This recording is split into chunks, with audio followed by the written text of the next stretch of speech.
What's up? All right. So,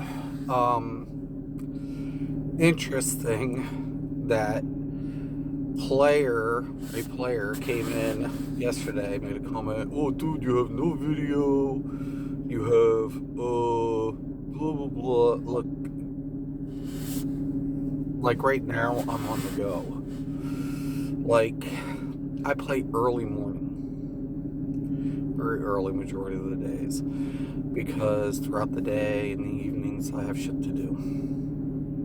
Okay, so pop is usually a little low. Don't worry, I'll do something in the near future. But my point still remains, because as another player stated, trolls don't give as significant as a boost with Tet as a tank does. But as I've stated, I roll that and Bill of Steel on every tank, because I believe support's supposed to be support. Now, we're excluding alerts in duos. Now, if you want to be a battle tank, battle healer, battle troll in smaller end content, so be it. Even if you want to do it in large content, I'm not arguing the capability of the game to be able to play hybrid builds.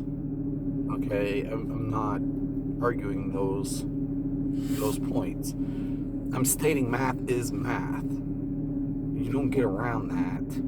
You can't change it. And when tanks don't use Tet and Steel, you're losing DPS, because that combination significantly buffs the DPS, along with Starheart as a troll.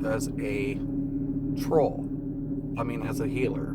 Sorry, troll. Healer. So when I'm buffing everybody's health, the tank gets a boost to their health. Add that with their other health buffs, and especially their their trinket, their health trinket, that Tet pushes up the DPS, because it scales from the conversion scales from their health.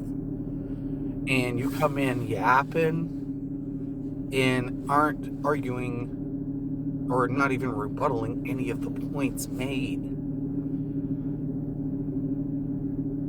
Know who you're talking to before you open your mouth. I just watched another video where another content creator didn't even talk about the diminishing marginal returns in the game through the SP system. Okay, there are compounding effects. It's percentage-based math, right? So there are compounding effects that contribute to stat adjustment, but SP has a diminishing marginal return due to the law of diminishing marginal returns. Okay? And unless in this community, Reminder was trash and toxic, requiring people to art swap more than 2 arts, not realizing they were losing DPS through the stats. So when you were swapping out arts, you were losing stat pools, right? So the procs from your art swapping were diminishing significantly. You weren't min-maxing shit. And I love always hearing about the meta. Well, in DC, every content becomes adjustable based on the configuration of your team in the content you're playing. For example, what you would roll in a 8-man is not what you're going to put in a solo content. Right? You're just not. Procs are less effective than stat boosting.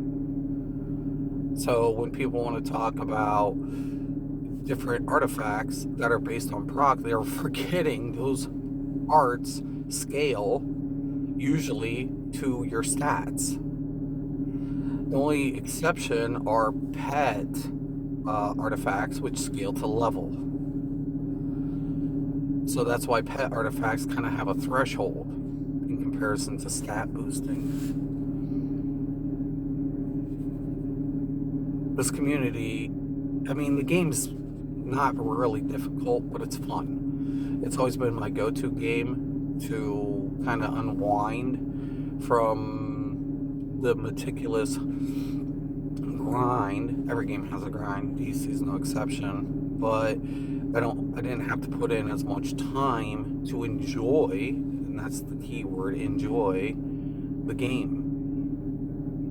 But you guys have made it toxic and completely garbage with your pretending you have knowledge, and you didn't. You had zero knowledge. You're trash. You're toxic trash. 90-something% of the content creators for the game is trash. I'd much rather watch a content creator talking about what's coming out as far as like chromos, new wear, like multiverse. I like his content for that. Don't come out saying, oh, this is, best in slot, or this is meta, because you don't know what the fuck you're talking about. This is the best, power set in the game. Shut the fuck up. You guys are trash. You're 100% trash. There it is.